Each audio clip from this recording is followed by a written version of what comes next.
internship is really a 3-month log job interview. So you want to make sure that you're going into your internship job every day, the positive can-do attitude, that you're curious, you're asking a lot of questions, you're being professional. You're working in a corporate environment, whether it's a small corporation or a big corporation, and you want to make sure that you're really showing them that, hey, at the end of this, I want you to offer me a job, and so I'm going to show you what it's going to be like to work with me once I'm done graduating. So I think really making sure that you're not just seeing it as, oh, I'm getting paid $15 an hour to work here, and they're putting me up in housing, and I'm going to meet a lot of fun people, and I'm going to go hang out afterwards. I think you really just need to make sure that you're showing your employer that they really want to hire you, and that what can you bring to that company, whether it's your teamwork or your collaboration with your fellow peers or great insight or thought leadership, so that they don't want to lose you at the end of that internship. And I think the number one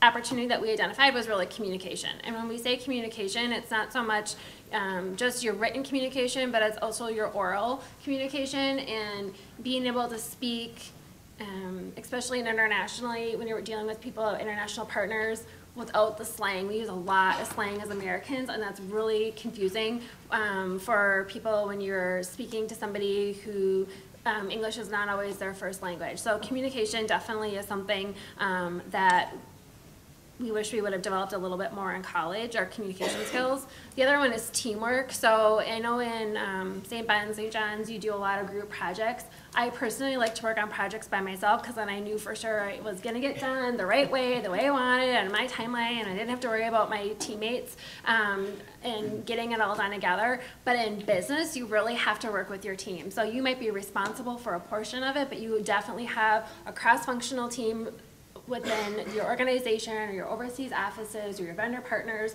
So really understanding how to work with the team and how to motivate your team. Because you're always working with people from a foreign country and they have different perspectives on life and characteristics and everything, I would say you need to practice working through people and not dominate them. Okay, because when you try to dominate someone and try to control their behavior, they're going to push back. And I say that because when you're working with someone from a foreign country, you're putting together sales and marketing plans with them, and you're trying to tell them about a new product offering, and you're asking them, you're putting together, say for example, a sales plan. Okay, I want you to contact these 10 targeted clients, or I need some information from you so I can do something for you back here at the headquarters. But you cannot force things upon them. You can't try to control their behavior or their timing. You have to actually work through them, support them, ask questions, communicate, listen. Okay, so that's just really one important thing. One is kind of try to think strategically and act tactically. You know, if you're kind of a sole person working on, if you're the only international sales manager in the office, you have to try to think strategically. What can we do? What markets? How do we support our distributors? What do we got to do? So think strategy, but then you have to implement it. So you really have to work on the skills of saying, okay, here are my 4 or 5 strategic initiatives that I want to accomplish in the next 12 months. Well, you have to implement it. So it's practicing strategy and implementation. So those are a couple of things that you guys can keep working on while you're students. Communication-wise, one of the things that I've noticed a lot is tone in emails. You can't necessarily get across a tone in an email the way you can over the phone, so being very conscious of the words that you use. Concise, succinct emails tend to work better than pages and pages of text. So make sure that you're picking out the key pieces of information that that person that's receiving your email needs to know. And I think the first thing you need is you need to have total command and expertise in whatever your area of interest is. I obviously have an accounting and finance background. I need to understand the regulations and rules. I need to know how to apply them. I need to know how to effectively communicate them. But no matter, I can't deal in an international environment unless I have that skill set so I can perform the tasks of my job incredibly well. So I think you need to master whatever your discipline is, and that's really important.